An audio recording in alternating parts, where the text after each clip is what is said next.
And still on the National Service District Directors Forum, and they are warning that they will drag government to court following the removal of about 200 recruited staff from the National Service Scheme. They're asking that government reinstate them urgently. And this afternoon, I do have Edwin Afeti. He is a spokesperson of the group. He joins me, as well as the National Service PRO, Ambrose Intiwa Jr.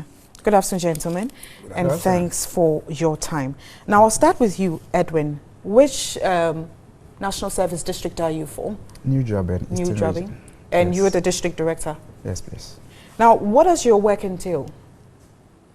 Well, basically, as a District Director, you are in charge of the district office. You are in charge of the National Service personnel posted to that district. Should you have a project in your district, you are in charge of that project as well. And any other instruction that your boss may give you from time to time. And when were you employed? I was employed December 2016. Now let me move to the PRO, that's Ambrose. Ambrose, now how many persons have been affected specifically, and what's the category of persons who have been affected? The clearance we got for the recruitment covered 35 and then 172. So together we have 207. These are people who were engaged for positions such as what we used to call the district coordinators or the district directors. Now we gave them the name of district coordinating officers.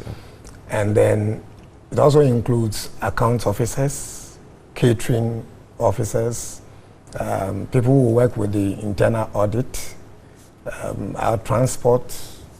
We had one editor for the our media department or unit. So all these people put together, that came up to the number 207.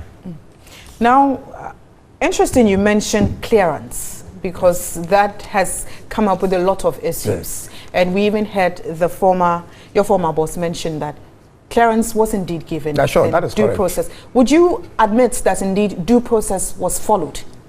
Yes, due process was followed up to a point where a petition came in. See, this is where the issue is. It is correct that we had sought clearance from the Public Service Commission. The Public Service Commission advised us to seek financial clearance from the Ministry of Finance, so we wrote to them. They also gave us clearance to do that. And then there was a request to the board for outsourcing of the recruitment itself.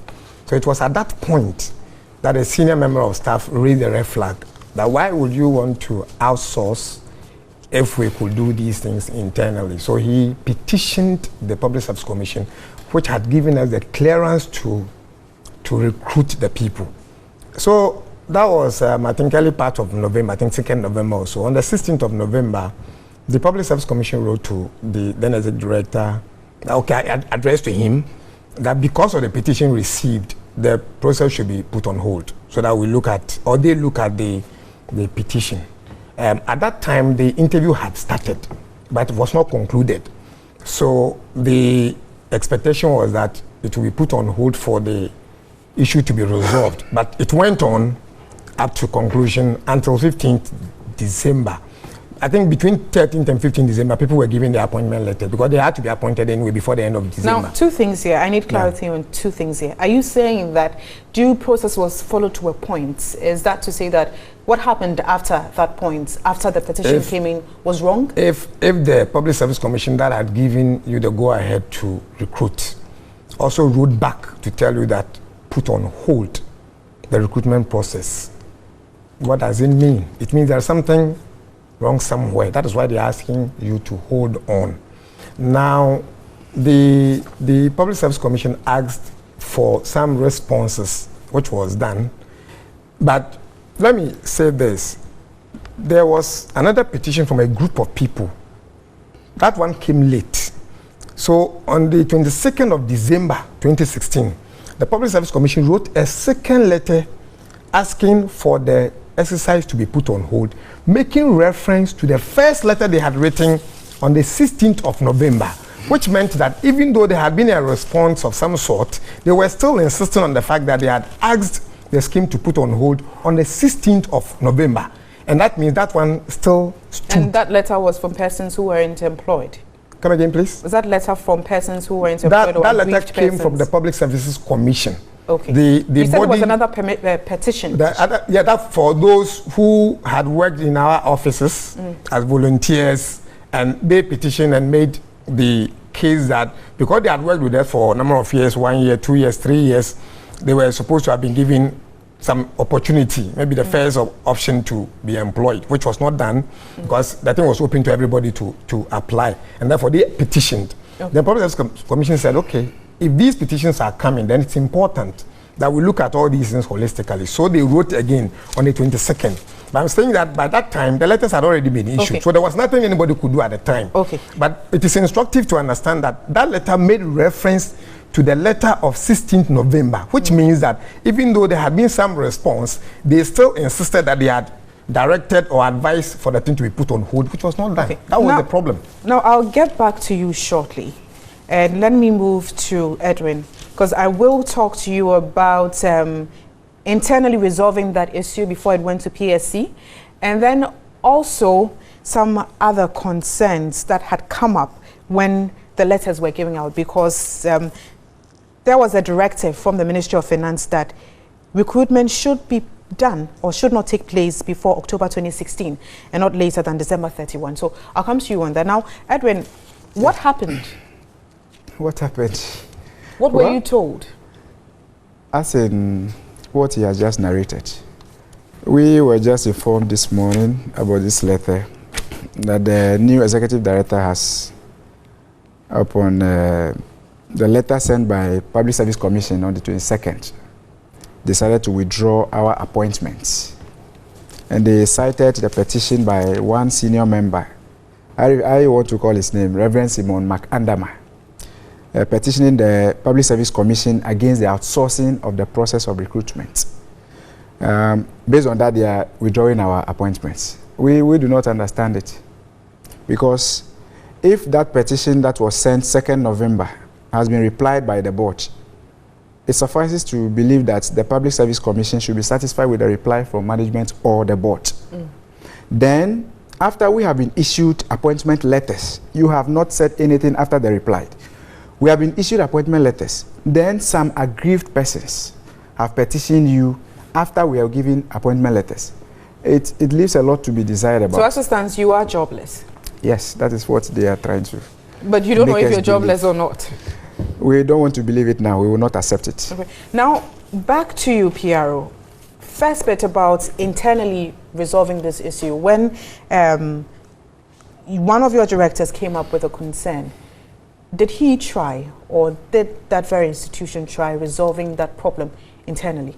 I'm not aware of that, whether there was anything between him and the executive director at the time.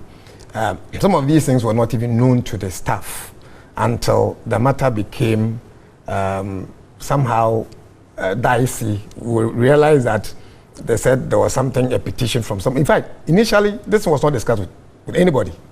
So I heard of it for the first time when I sat on the board as the secretary of the board, and the matter came up for discussion. I must say that because it involved a staff, I was even asked to excuse the board because I'm a member of staff. So I excused the board so the board could take his decision. I don't know what went into that discussion, and the board took a decision. So I was informed that yes, we have replied to Public Service Commission. So it means the board was aware of the two petitions that the board became aware when Public Service Commission wrote to the executive director. The first time? Exactly. And, and I'm saying that the second one that came in on the 22nd, dated 22nd December, came after the appointment letters had been issued.